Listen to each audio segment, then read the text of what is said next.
تعرفون شنو أصعب شي؟ من تشوف إنسان تحبه ويهمك متصل، بس ما تقدر تحكيها ولا تقدر تسلم عليه لأن ببساطة متزعلين. من تظل تباع على آخر كلام بيناتكم وتنقهر وتريد تكتب له وتتراجع، وتبقى تتذكر أيامكم وتشتاق له، وبعدين تتذكر آخر موقف وتقول لا ما أريد أتنازل واكتب له.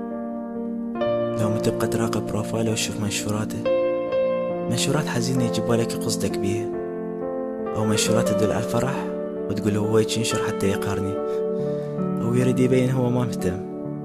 بس الحقيقة اللي ما تقدر تعترف بيها لنفسك، أو ما تريد تصدقها وتبعدها من بالك إنه هو فعلا ما مهتم، ولا دا يفكر بيك ولا دا تجي بباله أصلا. ومرات نتندم لأن اهتمينا بيك ناس أكثر من اللازم، وانطيناهم أكثر من اللي يستحقوا، ونقول هم اللي خسرانه.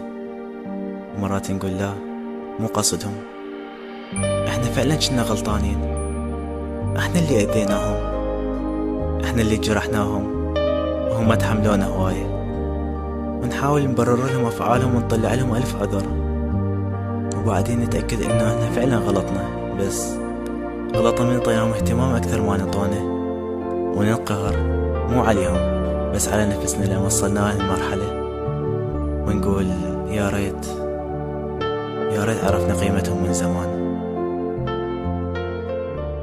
صدق مرتاح وانا بعيد، ما مهتم على غيابي. صدق مرتاح صدق وتنام طول الليل، أبد ما محس بإحسابي. صدق مرتاح لا متخيل دموعي، لا بصافني شوية مكان الصار سويته، ولا هيك قطعت بي. لا متخيل دموعي، لا بصافني شوية مكان الصار سويته، ولا هيك قطعت بي،